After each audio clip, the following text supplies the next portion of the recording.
John Wayne B. Yeah. Yeah.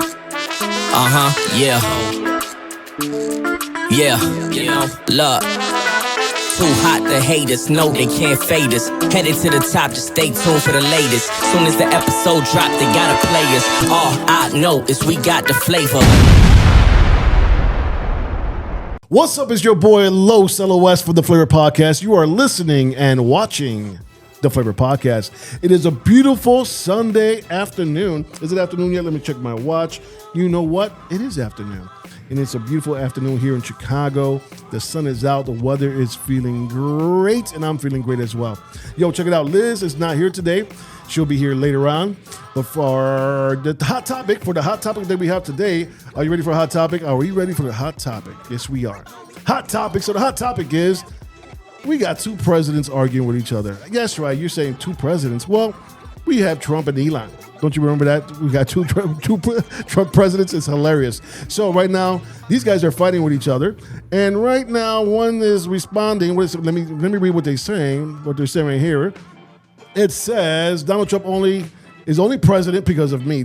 So Elon is saying that because of him and his money, Trump is the president. They're just fighting like two bickering little kids. And also Elon said the other day that Trump is on the Epstein file. And that's why we have not seen it yet. This is the bochinche of the day. And I'm giving you the bochinche. Yes, this is a fish catching. I'm fish catching right now, catfishing. So I'm going to let you guys go. We're coming in with the guest of the day. And bochinche still goes on. This is your boy, Los. We'll be back. Yo, what's up? It's your boy Los LOS from the Flavor Podcast. Yo, I want to talk to you about Exact Services. These are handymen that came to my rental apartment and they gave it a whole makeover.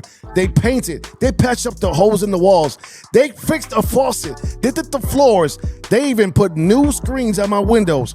Y'all got to call these guys at 312-860-4225, 312-860-4225, and remember, you have flavor. Yo, what's up with your boy? What I just say right now? I say, what? Yo, what's up with your boy? Something's wrong with me today.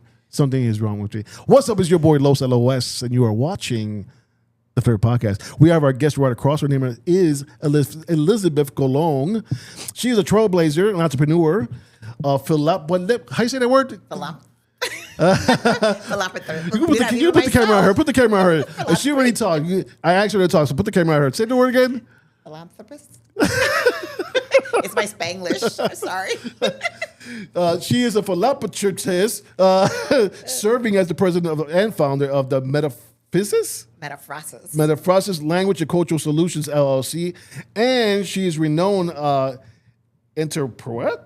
You wrote this. Entrepreneur? No, it's not to say preneur. I never say enterprise. Preneur. No, it's not enterprise. What did I write? Entrepreneur? No, entrepreneurial. It's not entrepreneurial. It's not entrepreneur. It's not. It's enter, PETING. Oh, that must be an interpreting? Interpreting. There you go. Today we are off today. Interpreting and translation. Who wrote this? It's translations. And translation services company. She started in 2007 with only $500. Yes. Wow. Her dedication to delivering top-tier language services and educational resources has earned her numerous accolades. See, we're good. We're going back into our English. Okay. And educational resources. Educational. I need to go back to Clemente. I got to look at that bio. Educational resources has earned her numerous accolades, including the 2024 Power of Community Award from Humboldt Park Health. In recognition of her strong leadership, the 2021 Wintrust Latinx Community Award and Crane 2020 Business Notable Entrepreneur. See, that's what the entrepreneur word is at. Okay. Entrepreneur recognition. Elizabeth's influence transcends her business virtues, making her a dynamic leader. Welcome to the podcast, Elizabeth. Thank you. We got through that. We sure did.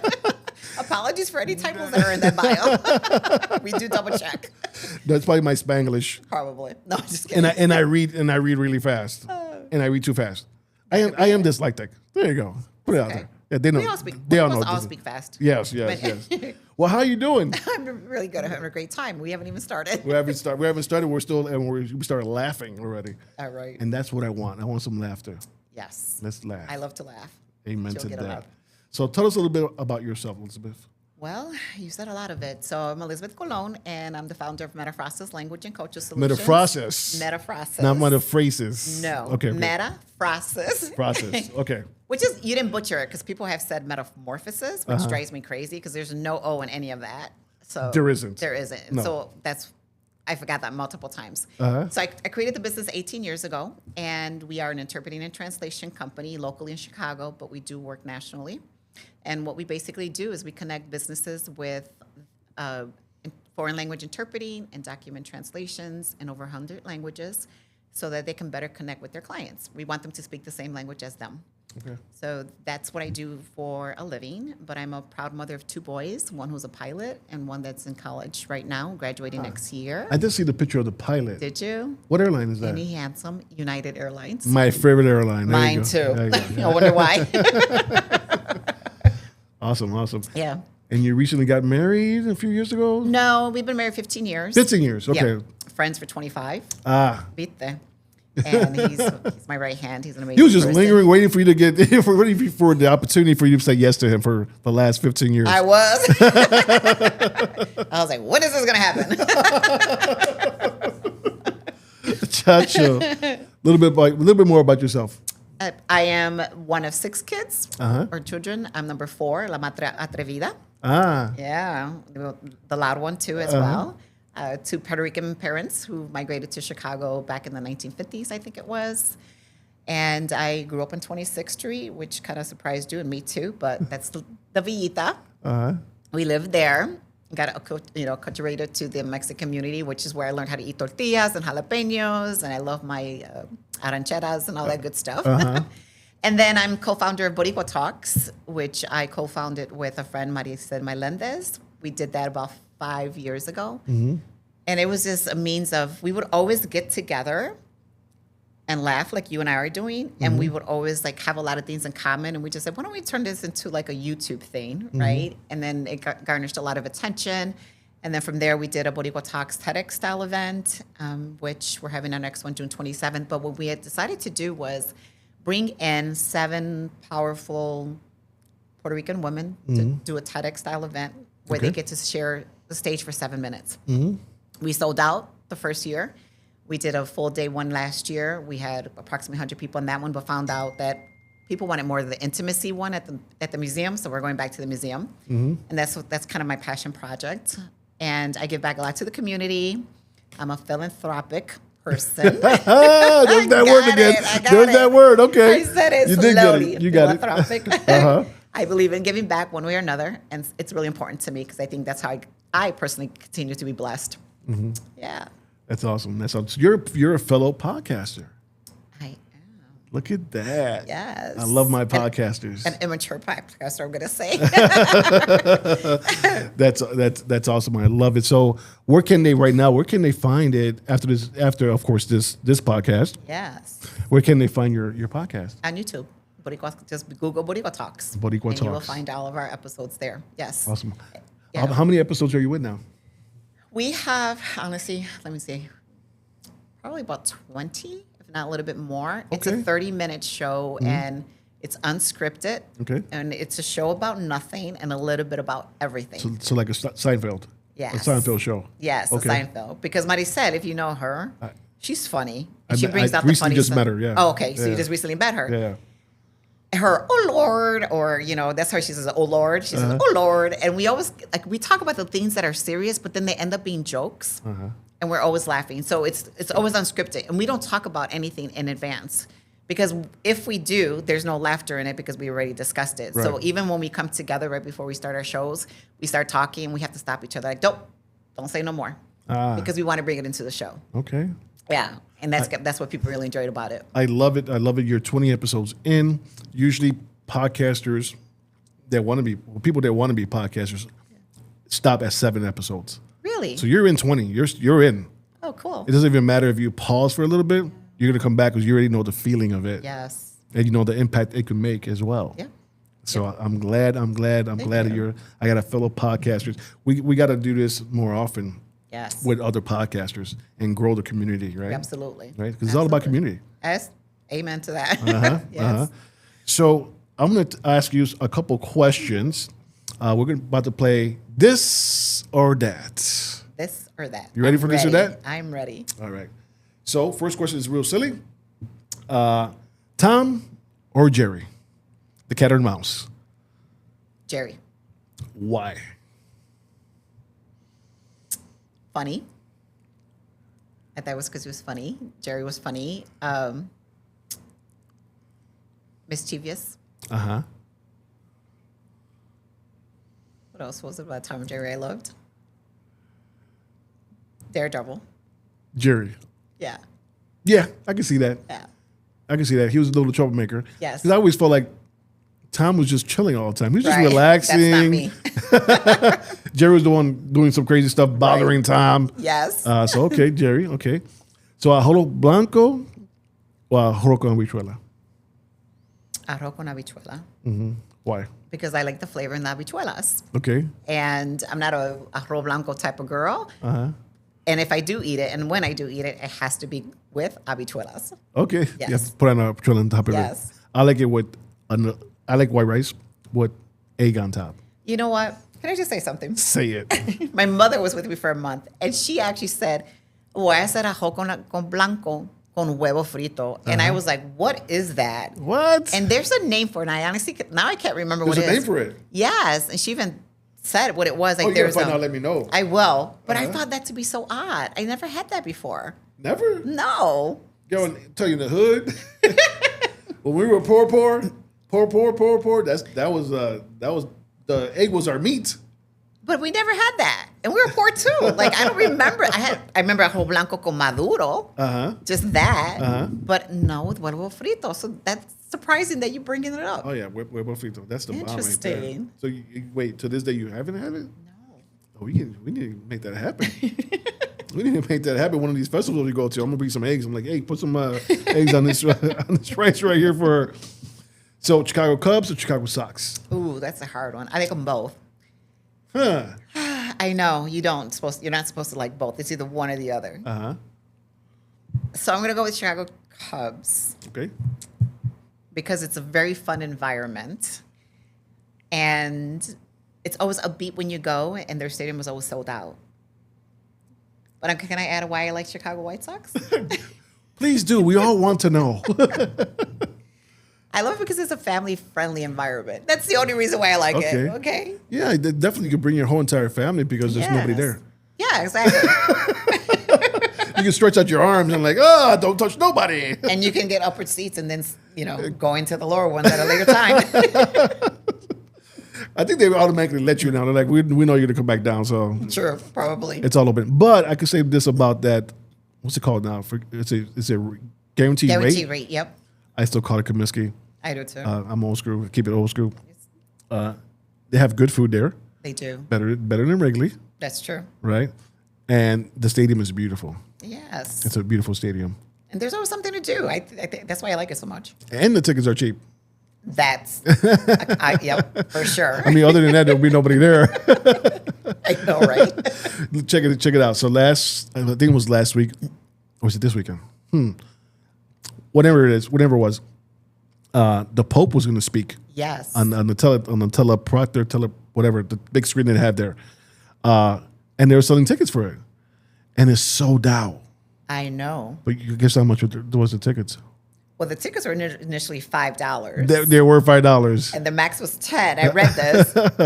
And the event's June 14th. And people were selling it for $1,200 or something. Of course, because you got the tickets and like, hey, resale. Well, why didn't I resell mine? I didn't even buy any. Why didn't I think of that? I thought about the same thing. I was like, if I got 10 tickets and I sold it for like $1,500, that's like over $17,000. Imagine what I could do with that right now. Like remodel the things I need to do in my house. Oh my God. My backyard will look beautiful right now. There you go. Instead of with the little holes, because my dog is making holes in the grass.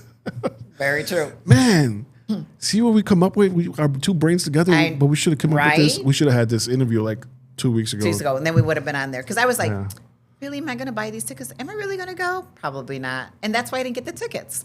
God, I missed out on that one. Me too. I could kick myself for that Yeah. one. Seriously. It's like buying a pair of Jordans for $300 and selling it for $1,000. Exactly. Not good.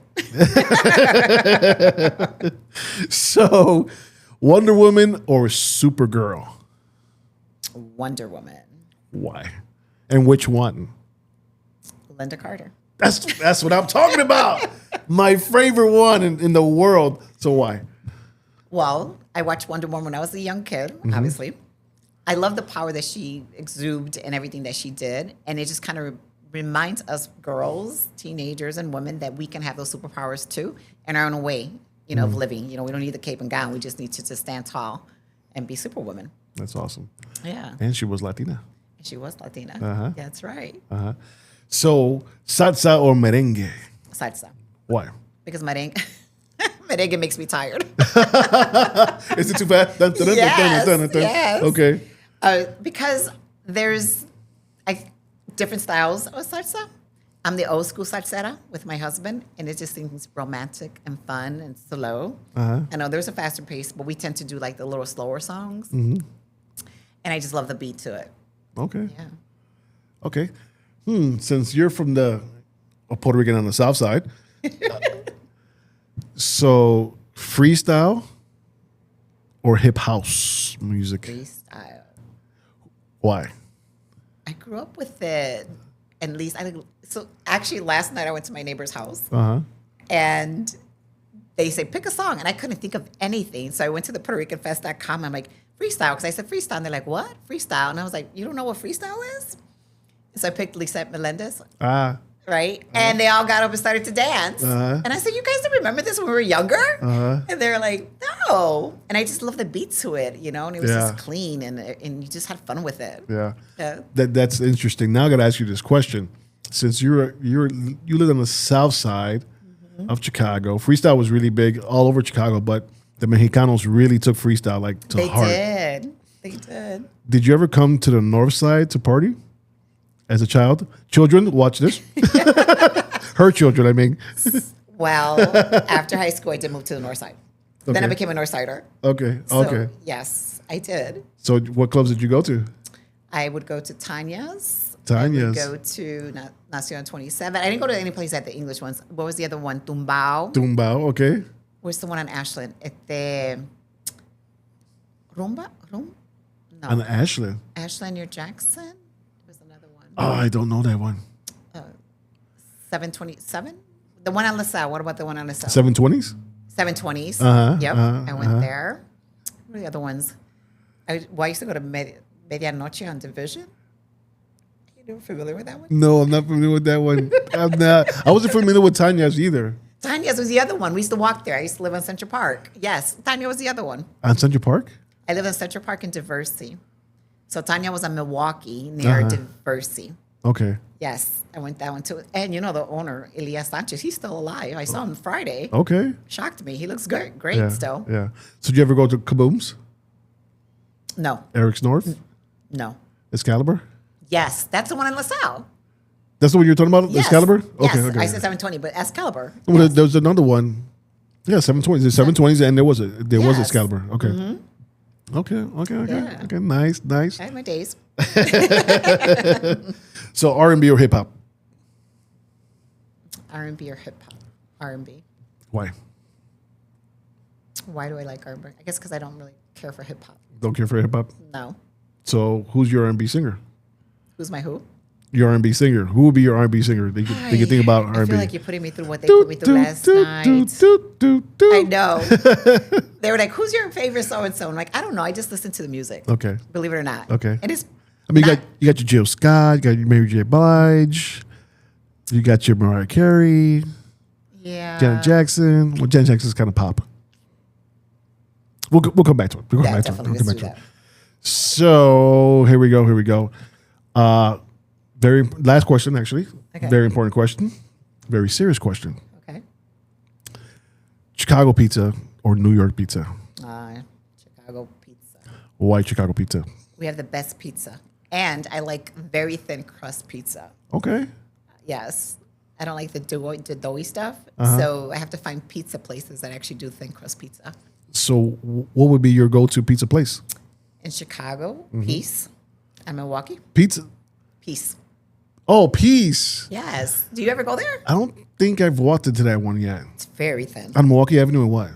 Right off of North Avenue in Milwaukee, by the train station, and like in the middle of the street, next to Happy Campers. Okay, yeah, I know the area. No, I haven't been there yet. Okay. Okay. That one. And since I live in the south suburbs, believe it or not, Nancy's Pizza has the best thin crust pizza. I've heard of Nancy Pizza. It's Nancy actually Pizza. very good. Okay. My favorite pizza place is Pequod's. Have you ever ate your Pequod's? It's right by my office, and I don't go there. Where's your office at? On Grand and Hosted over there. Okay. This is not Chicago and Milwaukee, right? Pequod's? Yes. It's on Webster and Clybourne. Oh, wrong one. Sorry. Okay. Okay. But there's another one in the suburbs. Oh. Yeah, That was your favorite? The original one is in the suburb. Yeah, my favorite one is the one here in Chicago. Because I've been going there since I was 13. Wow, that great. Yeah. They're amazing. In fact, they won third place in all city pizza places. Yeah. I have to try it out then. Yeah. Webster. I don't think Nancy was on there.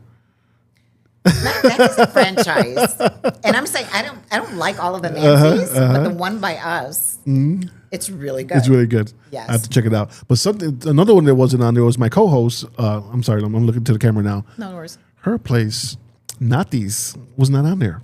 I just want to say Natty's again was not on the Chicago's Best Pizza. To my birthday girl for today, Liz. Yeah, your place didn't make it, but Pequod's did. Okay. We have a rivalry going on. Oh, okay. I knew something was there. So cool. So we're going to take a break and we'll come back with you and find out a little bit more about you. Sounds good. All right.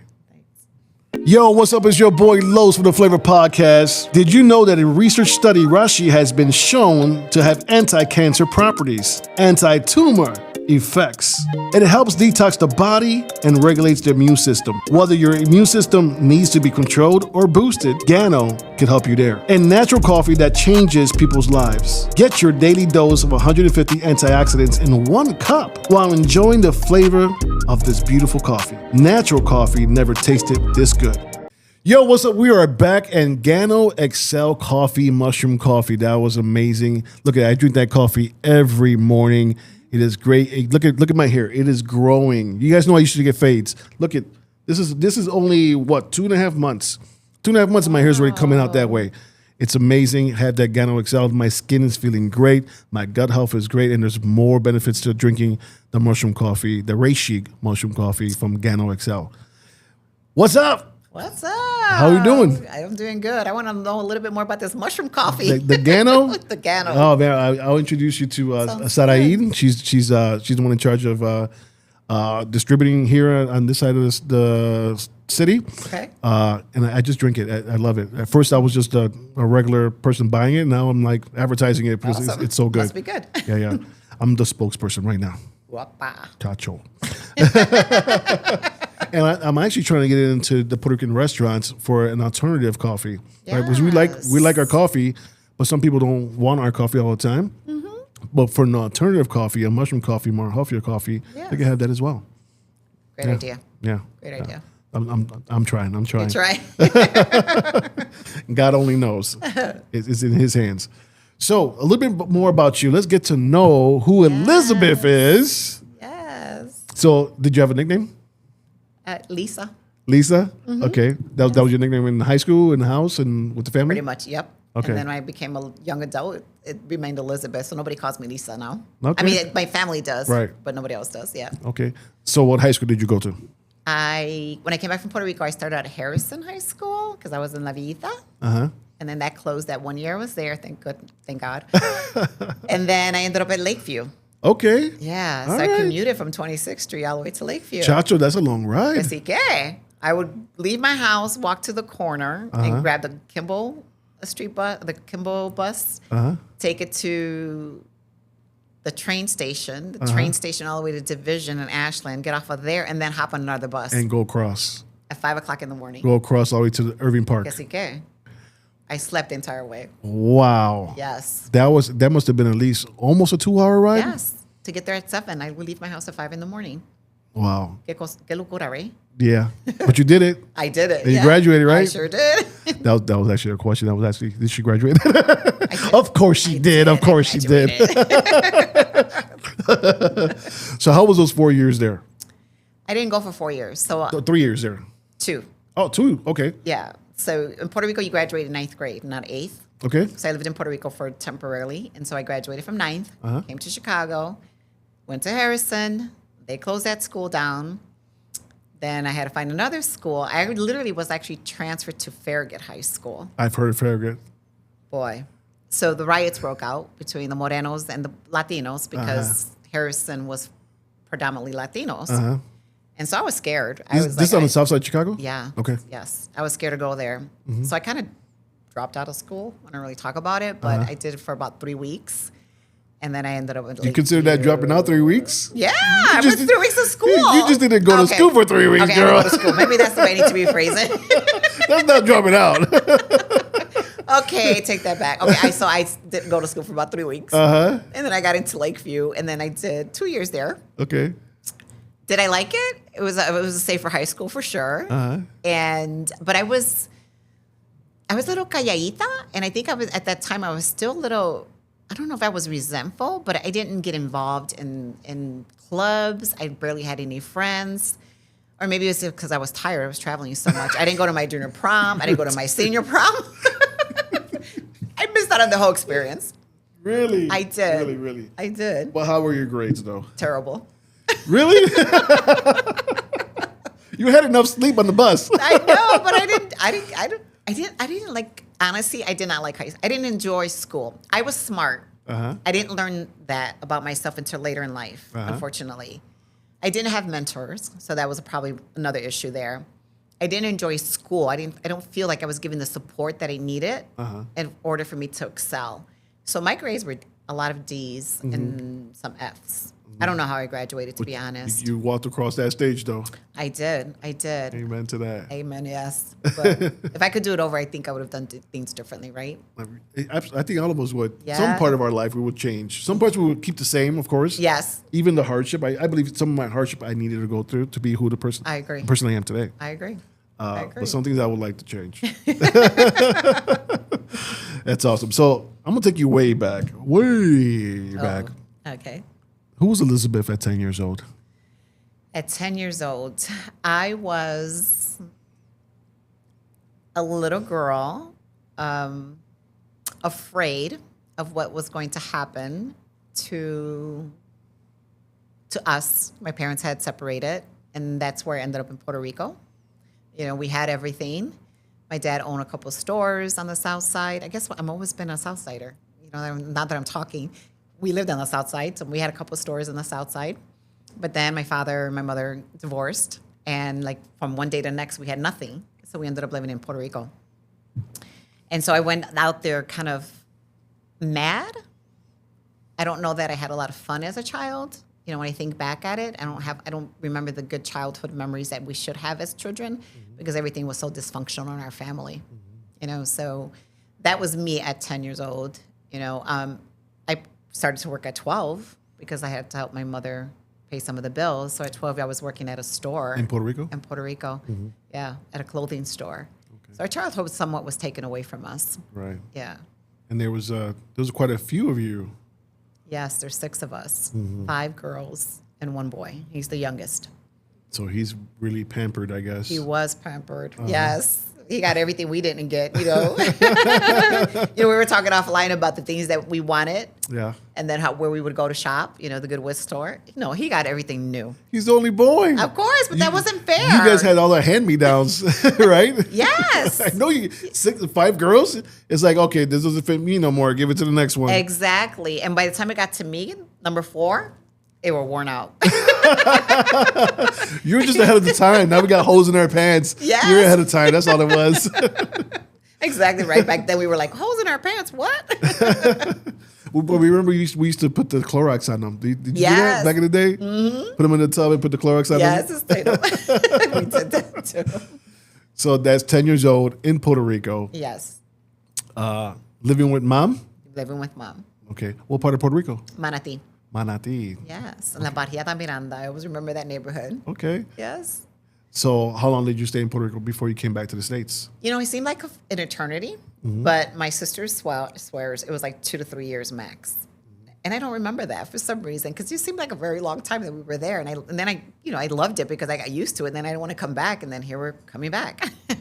I got a question for you Yes. when it comes to that, because you were there for school as well, right? Mm-hmm. Do you find Puerto Rican schools more advanced than U.S. schools? Horrible. And I'm going to tell you why. So I was part of a group of, I'm going to say, Americanos. Okay. Like, there was I don't remember his name, but I had a friend. He was from Utah. Literally, a white boy from Utah with long hair, right? There was a group of like 10 of us.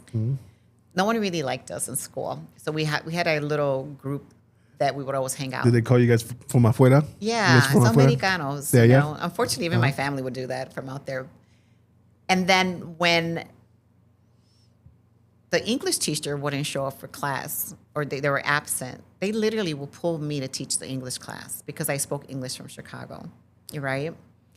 Very delayed. When it came to math, I was so advanced in math that they tested me out by these little pamphlets. I would test on the pamphlets. Okay, you got subtractions. Now you're going to go to multiplications. Okay, you got multiplication. You're going to go to division.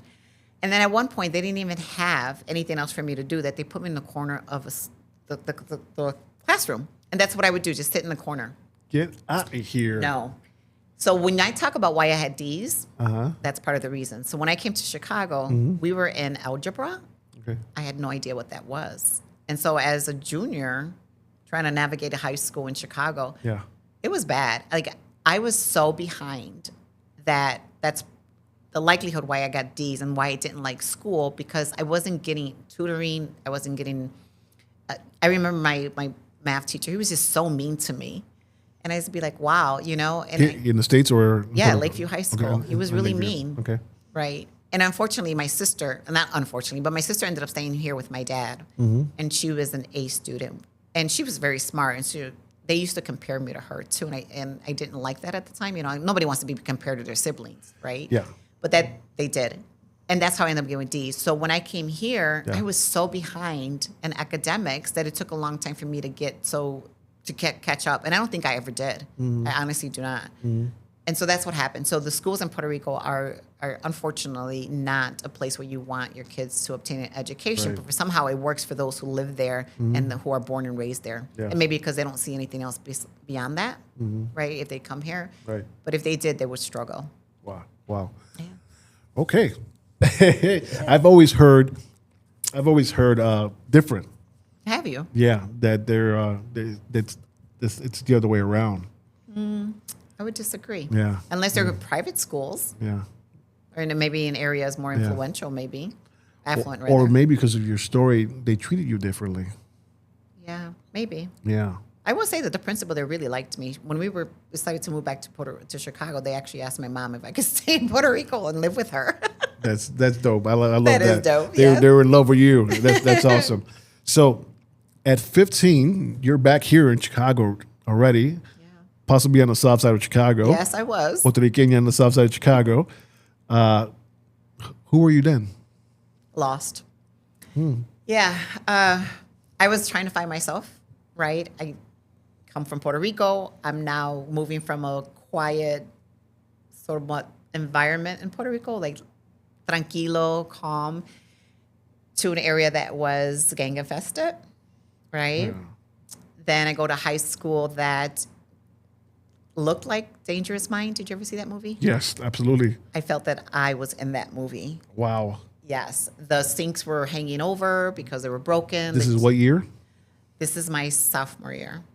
This is what your year 1990. So I graduated in 85.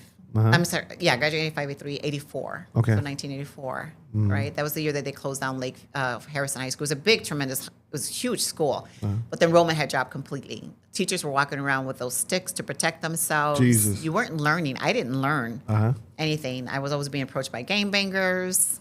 There was a time that I was being threatened that, I wouldn't share another secret. I used to walk around with a gun because I had to protect myself, right? And But wait, let's go back a little bit. I don't want to pass by what you just said. Yes. And it wasn't the gun thing. They used to always approach you. yes, Approach you because to recruit me.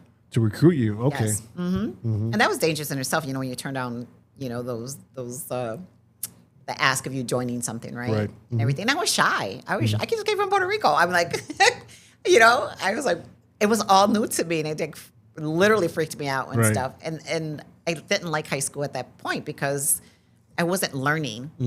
And so I pretty much spent my days watching my back, you know. And so I was really happy when they closed that school because I think I would have had to done another year there Yeah. or two possibly.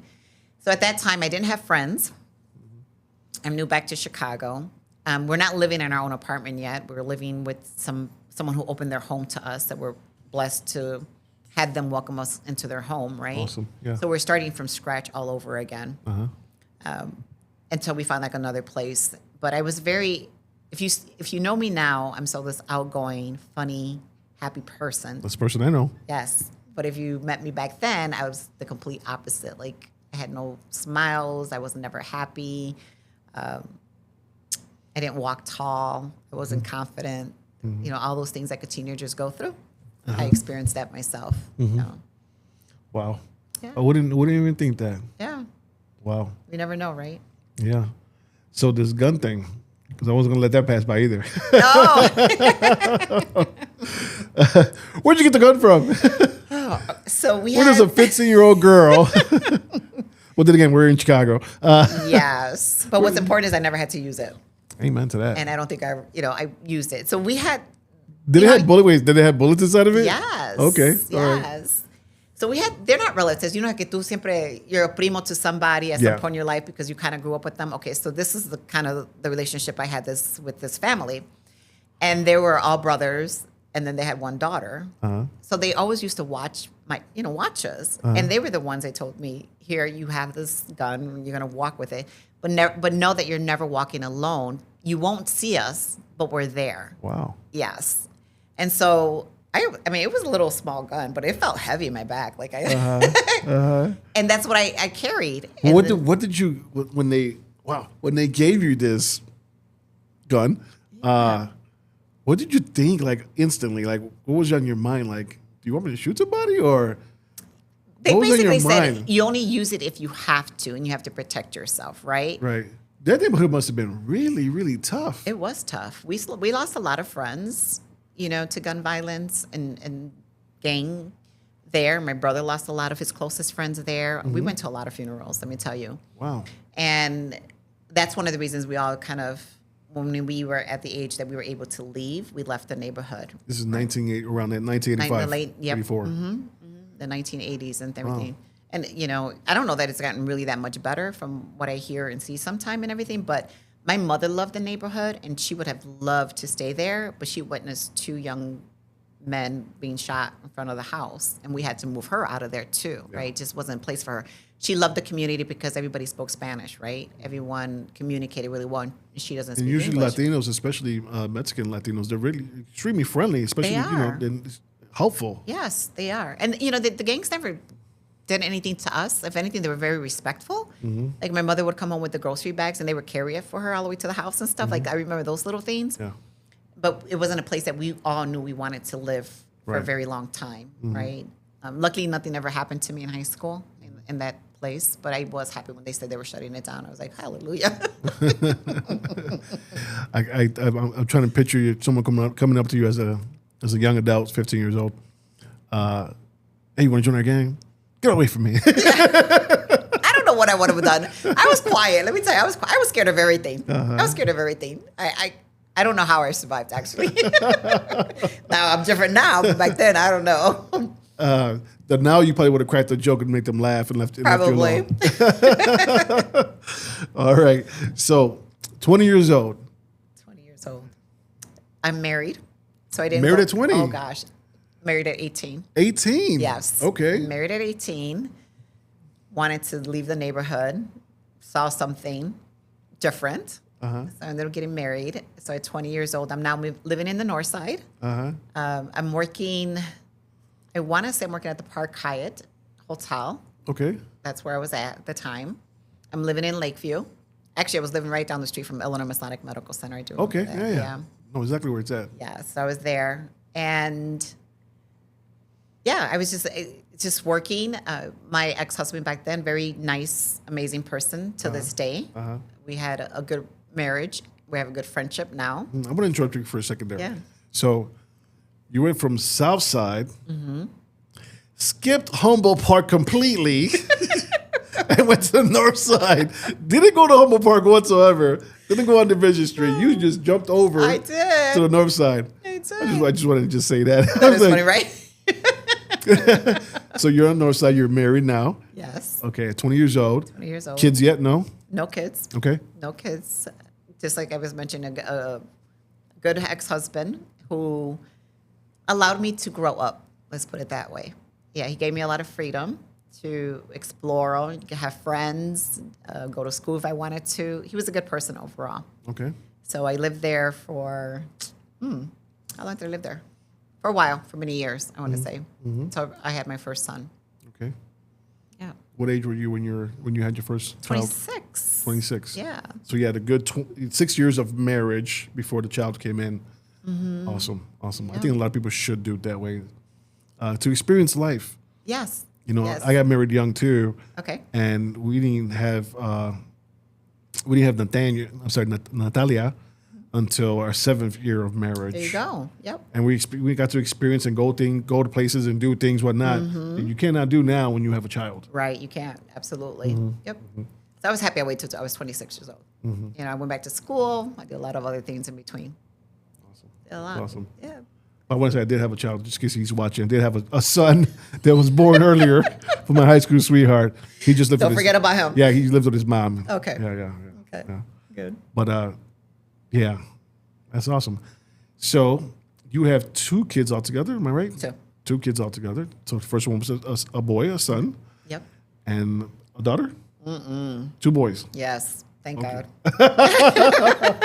You know what? Nathaniel, my son Nathaniel, Yes. he was laid back.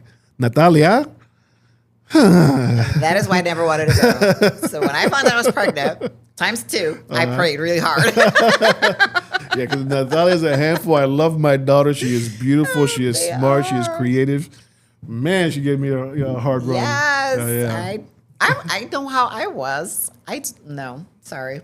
I had 2 good, calm boys. Okay. Yeah. How old are they now? So one is 32 and the other one just turned 21. Okay. I know. Mine turned 34, and the other one, Natalia, she is going to be 22. 22. Yeah, so 32. Yeah, the gap. 34 and 32, yeah. A 12-year gap and you have a Yeah. Yeah. Remember, the first one was a high school sweetheart, Yep. and then another one was my actual wife. Awesome. So that's 20 years old. Where were you working at around that time? At that time, I actually was working at Elizabeth Masonic Medical Center. So you're working at the hospital. Okay. Yes. So you went from the hotel to the hospital. Yes. Okay. I went to the hospital. I worked there for, I think, through 1996, maybe. Okay. So it was at the hospital that I learned that I loved healthcare. And I did a lot of community outreach, but then I decided to go back to school. Or I'm not say go back to school because I never went. I knew I always wanted to be a nurse. Okay. When I approached my high school counselor by going to be a nurse, he completely knocked my idea down and just really totally discouraged me, saying that I was not nurse material, which then took me all the way until, I'll take that back, 24, when I started to say I wanted to take classes. So at that point, Elona Masonic had a program that if you went to their university, they had a partnership with the Royal University, they would pay your tuition 100%. Let's go. Yes. And then in return, you would work with them for 3 years. Well, I loved Elona Masonic, so I was like, I want to stay here anyways. Yeah. So I ended up going to nursing school. And at some point in that time interim, so I worked at Elona Masonic, and then I started working for this doctor, an ENT doctor, who then recruited me to work with him at Rush. Okay. He was my mentor. He was the physician who allowed me to go to the operating room with him, was teaching me things, because he knew eventually I wanted to be a physician, because my goal, I wanted to be an ER physician. I wanted like that trauma, that fat pace, because I'm like, right? So he taught me like a lot of those things that I would go in with procedures. I was like his little right hand, his little mini me. And then when patients would come in, I would go in the rooms with him and actually do some of the things. And I was in nursing school at the same time while doing that. And then at some point in those years, I ended up getting separated from my husband. And then I became a single mom. And Michael was a year and a half, actually. And he ended up getting really sick on me. we ended up in the hospital, intensive care. So I had to decide to take care of my son or finish school. Sadly, I was 4 years into my nursing, 2 months away from graduating, and I had to drop out. And I never finished my nursing school. Oh, man. I know. But you still can. Can you? No. No? Probably not. I mean, I would probably Just bring have to. that little gun you had when you were when you were 15. Y'all gonna make me finish. Y'all gonna let me finish. Yeah, let me finish. Yes. I mean, I don't think my credits were. I mean, I was doing internships. I mean, I was at hospitals doing clinicals. I don't think that would count. I mean, and healthcare has changed so much right now that I don't even know that I want to be. It's so much of a business now. It's not. I don't even really care for it. But you had a good time at Illinois Masonic? I did. Yeah. I did. We had an amazing president at the time. Everything started to change when Illinois Masonic became Advocate. Let's put it that way. Yeah. When it became more of a business model. My mom and my sister used to work for Illinois Oh, Masonic. did they? Yeah, my sister Tessie. She worked. I think she worked in the ER admitting people first, and then Okay. and then she moved down to a doctor in the building. Oh, cool. And then my mom was a phlebotomist there. Yeah. She just retired maybe 4 years ago. How many years? Many years. What's her name? Ana Lavedo. Okay, maybe I know her. Yeah. Wow, it was a great place to work. There was so many Latinos that worked there, and everybody's brother and sisters worked there. They were all we're all family. That There's a lot of Puerto Ricans that worked there. A Yep. lot of Puerto Ricans. Yes, that's what I remember. So. Okay. So that's 20, 25. Let's go to 30. 30 years old. Where was I when I was 30? Maybe another child. Is that where I was 30? I don't know. So I was in Northside Living, Yeah. and I became a director of a nonprofit. How did that happen? Okay. I decided, so when I ended up leaving Illinois Masonic, I went into sales. Okay. And I was working for a home health medical company. And my manager said, you should do interpreting. And I said, really? She's like, yes. I'm like, okay, I'll explore this idea of interpreting, right? And the goal for me was to learn about the career and then go out and offer my service as a freelancer. So I ended up applying for this job at a nonprofit as it was actually a marketing director position, which was very interesting.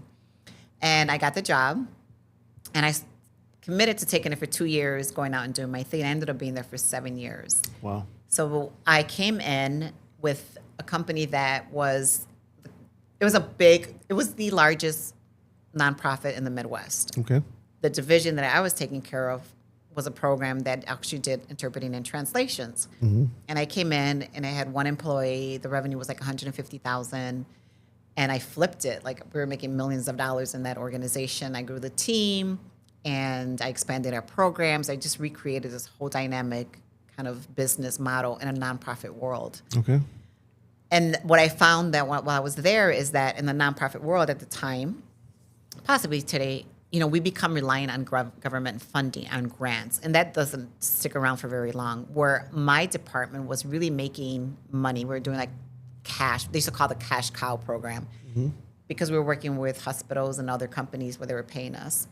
And I grew it really big. And so they gave me the freedom to take and run with it. And I treated it not as a nonprofit, but actually as a business, a social enterprise where we were thinking differently, we were responding to things differently, and I was very fortunate and blessed that our CEO, the big cocoon of, he gave me that freedom to do that, and I learned a lot from him too. They helped me develop even my leadership skills became a lot more stronger. Yeah. So this 15-year-old girl that wasn't doing that great in school turned into you. Yes. Leading. That's amazing. Yeah, I led. Yep.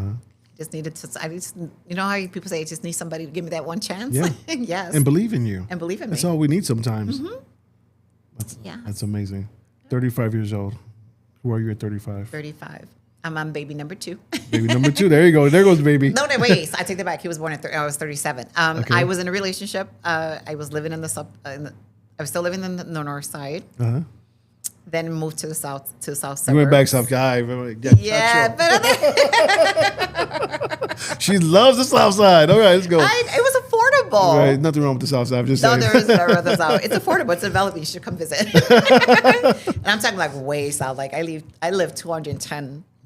You live in south. Indiana. I live very south. You live almost Indiana. Yes. So now I'm in the South Side, very South Side.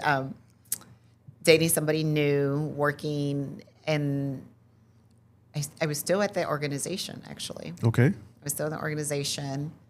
I was successful. I was doing a lot of presentations. I was speaking a lot on stage regarding language access, which is really important to me. Advocating for language rights, teaching and educating communities that there's a federal law that they're supposed to get interpreters when they go into facilities, healthcare facilities and so forth, right? Doing all of that, growing that company that I was at. And loving everything that I was doing. I was just in a better place. I was happier. It was the one job that I stayed the longest because I remember every time prior to that, when I found a job or I had another opportunity, I would take a new job just to make 25 cents more to cover my expenses or pay my rent and send my son to Catholic schools. Yeah. Right? Yeah. So I kind of bounced around a little bit there, but then I finally found a position that just helped me meet all those expenses and take care of my son. Wow. Yeah. I think I'm getting a full circle moment when you said you're fighting for people to have a translator in the room. Yeah. And I'm having a full circle moment because someone that was sitting there not so long ago, Hilda, was a part of that struggle. Yes. Yep. It's amazing to me right now. I'm Isn't like, it? my mind's going. When we think of language, we don't think about what that actually literally means, right? When I worked at the hospital and I was a nursing student, I used to get pulled all the time, like, hey, Elizabeth, can you come and translate for this patient that's going to come in, right? What they didn't understand is that maybe Hilda, maybe a lot of people, when we get pulled to do something like that, we are not fluent. We're fluent in the language, but we're not fluent in the terminology or the industry that we're speaking in. So we tend to make a lot of mistakes. So even in my 4th year of nursing school, I had to tell a patient one day that she had cancer. And the doctor called me in, and doctors love to speak at this high level, like if you're a doctor yourself, knowingly, like you may not know that. Like I had just went into ENT, right? So ear, nose, and throat is common language for you and I, but their specialty is called otolaryngology. Okay, yeah. Right? Yeah. Uh-huh. Okay, so that's how they were speaking, and I was like stuck, and I didn't know any better. So I literally told that patient that her cancer was going to be cured and that her baby was going to be born healthy. She was 8 months pregnant. Okay. And I left that room, and I threw up in the bathroom because I was sick to my stomach. And I questioned that. I said, there is something wrong with this if this is what we are all doing every single day. When a doctor comes out and tells us, hey, can you do this for me? Or the janitor guy that's mopping the floors, can you come in? Yeah. And we do it from the goodness of our heart. Like we really want to help. And that's what I was trying to do. I believe so. But I knew there was a bigger problem. And that actually prompted me to research the industry. And I ended up going to get certified as a medical interpreter. And then I became a trainer because I wanted to put an end to that. Because I think that anybody that walks into the door, it's all about justice, right? Equality. It just can't be the person that you see sitting there to, say, hey, can you help them? And I was seeing a lot of patients coming in and saying, okay, we have to reschedule you because you don't have somebody with you. Or they were using their kids. I was a kid too, doing interpreting at times for my dad. Yeah. It's all wrong. It's all wrong, right? And that kind of empowered me to say, you know what, I'm going to do this differently and create this business model that we'll probably talk about in a second. That is awesome. Yeah. That is awesome. Wow. So proud of you right now. Thank you. I'm proud of myself. I love my strong Latinas. Yeah. Because you remind me of my mom. Oh, thank you for that. And she's a strong Latina. Good for her. I'm proud of her too. Yeah, thank you. Wow. Okay. So we're at 35. Can I say 40? Yeah. Okay. 40 is a great spot for me. I'm not sure. I'm not sure if you're over 40 or not, I'm being careful right now. No, 40 is a good one. Okay. At 40, I am... So I'm going to backtrack a little bit. At 37, when I had my son, Yes. my second son is my miracle baby. Okay. When I was 23, I was diagnosed with a brain tumor. And I was not supposed to have kids at all. So they kind of said, if you want a child, try to have it now. And so I had Michael, and that was the end of that. There was no more after that. Stefan, it was a miracle, to be honest, because I wasn't supposed to have him. So I had him. My relationship wasn't going strong at the time, but I knew that what I was seeing in front of me was not the life that I wanted anymore for myself. So I took a book and I started writing down the things that I wanted for myself by the time I was 40. Okay. And one of it was I was going to be a CEO. It didn't mean that I had to be a CEO or president of my own company. I was just going to be a CEO. Mm-hmm. The second thing was I was going to be on my own, right? And then the third thing, I can't remember what it was, but there was another thing. All three of those things came through. I woke up one morning. I was at a job that I no longer liked. Mm-hmm. And I did what I could. I built the company to where it should have been. And I had proposed an idea to my boss at the time that I thought it would be a great idea to bring in a strategic planner. I'm like, I think it would be great to bring in a strategic planner. Let's do this strategic planning for 3 to 5 years to see how much more we can grow this company, right? I'm not sure what she interpreted this to be, but she ended up creating a new position. And that position, when I looked at it, she said, I want you to review it, to draft job description, read it, and tell me what you think. And I looked at it, I'm like, wow, this really looks like my job. But nevertheless, it was a senior director position. It was earning like $40,000 more than what I was earning. Mm. And I said, you know what? I'm going to apply for this job. And I'm going to get it because I've been there 7 years. You're like, I do this. I do this. Uh-huh. I understand the culture. I understand the people. I have the relationships, and relationships are so important. Yes. And I remember that morning walking into my office, I dressed up in a suit. I had a briefcase. Like I was just going to make a phone call. What was in the briefcase? Was it empty? It was empty. It was just like that woman. Remember that Superwoman pose? You know, like I knew it. I just knew it. It's like she had an empty briefcase. Yes, I was gonna go like this. I was gonna what? the Superwoman pose. Oh, I love it. We have to build our own confidence up, right? When you're gonna make a call that's really nerve-wracking, you have to feel comfortable. So I remember standing up in the office and doing that power pose, and I got on the phone and I called my boss at the time, and I told her, I said, listen, I said, I want to apply for this job. I think I'm an excellent fit. And I gave her all the reasons why I should get the job. Uh-huh. And then the call went completely silent, and I was like, wow, what's going on? And then her response to me was, you can definitely, like, she was all giggly about it. You can definitely apply for the job. I'll interview you, but you won't get the job. And she said, you won't get the job because you're unskilled and unqualified. That's her words to me. Oh, my God. I was dumbfounded. Like, I don't know to this day if I said anything. I only remember going home and curling up like in a fetal position and crying because I think she took away a piece of me that I needed at that time, that I had built based on the success that I already had with that organization. Yeah. And she just stripped it from me. And I didn't even have a plan. I was just like, So the next morning I woke up, I was like really upset. I'm like, this is not the way this story is going to end. She's not going to take this away from me. And I stayed there trying to plan what I was going to plan next. I then started seeing that they were starting to interview for this position that they refused to give me. And for some reason, I just knew that this one person that walked into the office was the person that was going to get the job. And I looked at her, I said, I'm not training her.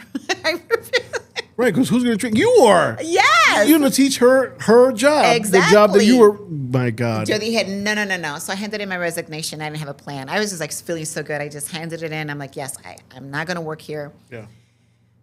What a mistake. Because I didn't have a plan. Right? I didn't have a plan. You were in your emotions. Yes. Like, I'm out. I'm out. Yeah. No plan, no money. Then I started to panic because I was like, what am I going to do now? I don't have a job and stuff. And so before I left, my boss called me. She's like, there's a rumor going around that you are leaving because you're unhappy. No, I'm sorry. There's a rumor going around because you're leaving because you want to take care of your kids.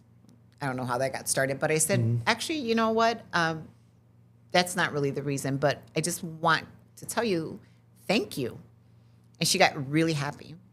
And she said, oh, thank me for what? I said, because you're going to be the first and last person that ever tells me that I am not good enough for something. Mm-hmm. And I said, I am leaving because you've completely disrespected me as a person, and you never once acknowledged all the work that I did for this organization. And so when I said that to her and I handed in my resignation, I was like, I think I better start my own company. So my $500 that I had in the bank was what I started my company with. Wow. Yes. Wow. I got a question though. Yes. How did she react when you told her that? She was quiet.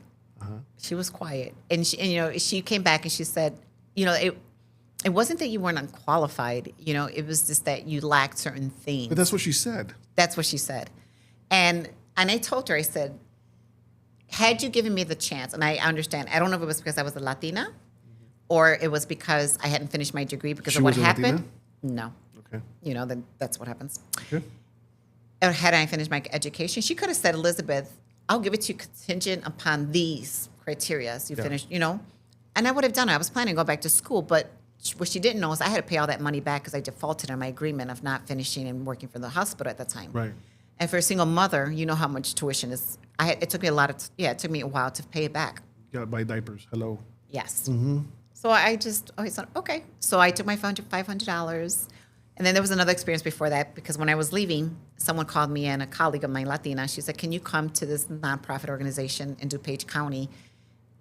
The executive director wants to meet with you. She wants you to teach her how to make $1 million in this organization. Well, hello. Yeah, hello, thank you. Mm-hmm. I go, and before the conversation even started, she leans forward and she points her finger in my face and tells me, before this conversation starts, I want to know how someone like you, without a college degree, can teach me how to make $1 million on 10 hours.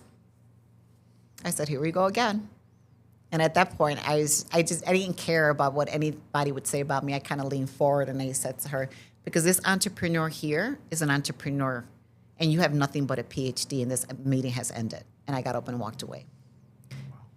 That was it. And I'm like, never again is there anybody going to talk to me. And I think that's where I got my voice, my voice. And I took $500. I registered my business, and I bought business cards.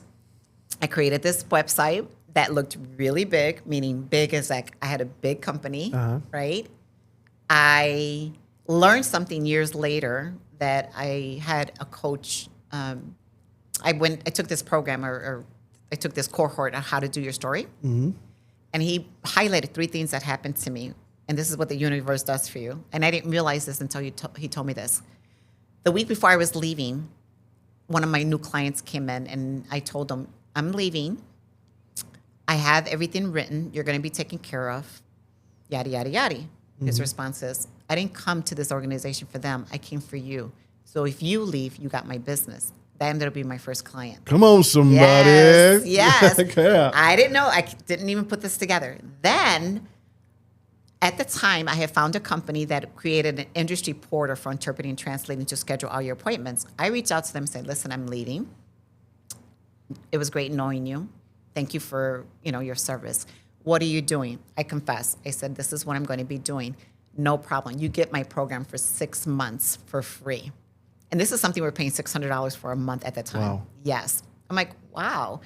The third thing happens where my interpreters, my freelancers call me and they're like, we don't know what you're doing, but here's my business card. So whatever you decide to do, like they knew, you can reach out. And then I had 12 interpreters off the back without actually officially having this business. And that was the universe and God putting it all into place for me, right? And I didn't take anything from this organization. It all came to me. And I'm like, So then I had this business, and I was like rocking it. And the funniest thing was, I didn't have any employees. I worked by myself. So every time the phone rang, I would say, good morning, Metaphrasis Language Cultural Solutions. How can I help you? And they're like, may I speak to Elizabeth? Who's calling? So-and-so. What is this regarding? It's regarding this. One moment, please. Let me see if she's available. I had a desk in my kitchen and a phone. I'm dying to hear this. I'm dying to hear this. So I would pick up the phone like 10 seconds. I would say, Elizabeth speaking, how can I help you? So my whole, everything would change. Nobody ever knew I didn't have employees, right? Everybody thought I had a bigger company. And I just worked 16 hours a day to get started. I'm not going to lie. Oh, yeah. Within 6 months, I hired my first employee, but I still was working from my house. And the person I hired was some young lady that I loved her personality that I met. And I said, you want to come work for me? And she was like, sure. As an interpreter, I'm like, no, as my assistant. brought her in. She worked from my house. I'm like, you're working from my house with me. She had to babysit my son so I can go get business. She stayed with me for 4 years. I'm grateful to her for this day because through working in healthcare, because I was strictly healthcare, she decided to go back. She went to school for nursing, and she has her master's degree today, and she works at the University of Chicago, right? Awesome. Yes. So 6 months, that's 2007, 2008. We started growing. I went from 3,000 the first year, 420,000 the second year, 720,000 the third year. But I don't really count the first year because I started in September. So it was only 3 months, right? And by my third year, we made $1 million. And I was able to move out, have rented space. Yes. In your face, lady. Yes. Hire my 8 people. I had 8 Let's employees. go. We grew, and it grew so fast. And it's because I did everything right, And so here we are. I mean, that's what happened. You said what happened when we went 40? I left the person I was with. I became that CEO that I said I was going to become. Yeah. But it became my own, my own company and everything. Purchased my first house. Let's go. Yes. Put my kids in better schools. Everything. God answered all my prayers at that time. You prayed for it. You dreamt about it. Yes. And you made it become true. Happy. That little girl who came from public aid, who was in the lines with her parent, we talked about, getting that cheese. And that cheese, yeah. We had a very unhealthy life. My dad was an alcoholic. He used to beat up on my mother a lot. Yeah. We saw a lot of violence in our home. So when I look back at my career and what I've done today, I think the experience of going to nursing school was because I always knew I wanted to help people, right? Doing the kind of business that I have now, which is interpreting, was to give a voice to the voiceless. Yeah. That same voice that little girl never had when she was small, because we never shared what happened in our home. And I think we were just taught not to talk about it. Yeah. Right? And we always were silenced. And over time, I think that's what made me so rebellious, was why do we have to stay quiet about things? Why are we not talking about stuff? Yeah. Why are we allowing this abuse to happen? Nobody knows about it, we're right? not asking for help. Or not asking for help. And we never asked for help, right? Yeah. Yeah. And I remember those days with my mom. It's heartbreaking because she used to be really black and blue, but she never reached out to anybody, right? So I think that was my purpose again, it's really crazy, but I didn't realize that was really my purpose of doing the company that I have, and that's why I'm so passionate about it. Yeah. That I want to empower whatever person that is, immigrants, refugees, Latinos, to have a voice and to empower them to speak up for their rights or to make decisions through somebody else that's qualified to do it. Yeah. And the rest is history. So now I pay it forward, and I'm a philanthropic person. Goes that word again. Yes. Well, I think you're amazing. Thank you. I think you're totally amazing through and through. You went through the valley, and you got to the hilltop. I did. You got to the hilltop, and you're bringing people with you. Absolutely. Yep. And that's what we're supposed to do as good people. I agree. Not just Christians, but just good people. Yep. I couldn't agree more. And I applaud you. Thank you. This was an awesome interview, and I'm glad to meet you. We've been trying to meet each other for a few. Oh my gosh, yes. We've been seeing each other through Facebook and whatnot, and social media. But I'm glad you're in front of me. You're across from me. You shared your life, and I'm ecstatic about the comments we're going to get from this. I hope so. And on how you inspired people. Well, I hope I do. And can I just say something about Humboldt Park, since you said I skipped over it? You did, but go ahead. Yeah. So when I decided I was going to pay it forward, I knew I wanted to do it in my community that I skipped over. So true. So true. So when I decided what I was going to do 14 years ago, I went to Humboldt Park. Okay. And that's where I became a board member of Humboldt Park Health Hospital that was once called Norwegian American. That's right. Norwegian. Yeah. My son was born there. Was he? Yes. So I went there to give back to Puerto Ricans. And I stood there for 14 years as a board person, as a board chairman. And then the last 3 years, I went in as their interim director, and I fundraised for this beautiful building that's on Division and That's Richmond. right. We can't forget about that building. We can. Right, yeah. So that's that philanthropic part of me. I didn't know that I can raise money, and I got on the phone and I did 3 amazing galas. One I did in 7 weeks, and I raised $720,000 at Let's that event. go. Yes, and we opened the doors of that place almost a year ago, and I didn't raise the money for the outside because that's Alderperson Jesse Fuerte and Senator Omar Aquino. I raised the money for everything in the inside. Yeah. Right. And that's my legacy, and that's my way of paying it forward to those Boricuas who live Thank you so much. in Humboldt Park. Thank you so much. We appreciate it. Yes. So I did a full circuit. I did come back, and I'm still involved. So, and now I'm on the board of the National Museum of Puerto Rican Arts and Culture. That's right. So no me olvidé. So now you're hanging out with Billy Ocasio, Yes. Veronica Ocasio. Yes. Yes. Yes, and I love it. I'm loving every moment of it and stuff. And any way I can support, that's the philanthropic. I give. People don't know that I give. It's not something that I openly share because I don't really think it's anyone's business. But I have been called the silent whisperer because I do things calladita. Okay. Because I don't need the accolades. Okay. Yeah. Well, I'm looking for a bigger spot. That's good. I'll connect you to the people on Division Street. Please do that right away. Need some funding. Yeah, right? Well, I'm glad you're here. Do you have anything going on? And you can talk to this camera right here, right behind me, about what you got going on, and then how can people find you? Yes. So I am part of BoricuaTalks, which is what I mentioned in the beginning of the show. And every year, this is our 3rd year, we're putting together our TEDx style event where we bring in powerful Puerto Rican women to share their story. This year ties into resilience because we created a scholarship called Flor de Maga, which talks about resilience. We have 10 beautiful women speaking 7 minutes each on June 27th at the National Museum of Puerto Rican Arts and Culture. The event starts at 5:30, but we have so many amazing things lined up. I think we're going to open the doors at 5, so we could start promptly at 6 p.m. We only have 20 tickets left, so we have probably over 100. We do have over 100 people. So if you're interested in attending, I guarantee you, I think those tickets are going to sell out this week. Visit us at www.BoricuaTalks.com to get your tickets, and we hope to see you there. You're going to love it. Trust me. The vibe, the energy, the experience is, we couldn't describe it the first year because it was just so powerful. So I invite everyone to join us. Awesome. And your tags, where they could find you on your social medias, maybe your Instagram or something like that? Yeah. So my Instagram, my personal Instagram is Be Your Authentic Self, but it's just spelled with the B, the U, R, Authentic Self. Otherwise, you can catch me at BoricuaTalks. BoricuaTalks. Yeah. What is it? Was that the Instagram thing? At BoricuaTalks? I think so. Yeah. My sister does all my social media. And if it's not, you guys will find in the descriptions all her tags and how to contact her as well. Absolutely. And I'm Elizabeth Colón Rivera on Facebook. That's I have right. different names everywhere.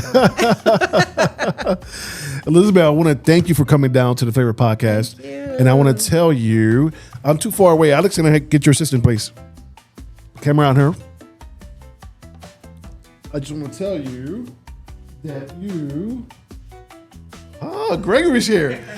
Hi, Have flavor. Nice to meet you. Oh, I get the follow. So, you have flavor. Oh my God, this is such a cool idea. Love it. Love it. Thank you so much for coming down. Thank you for being here. Thank you. I appreciate it. I think I found one of my new best friends. Absolutely.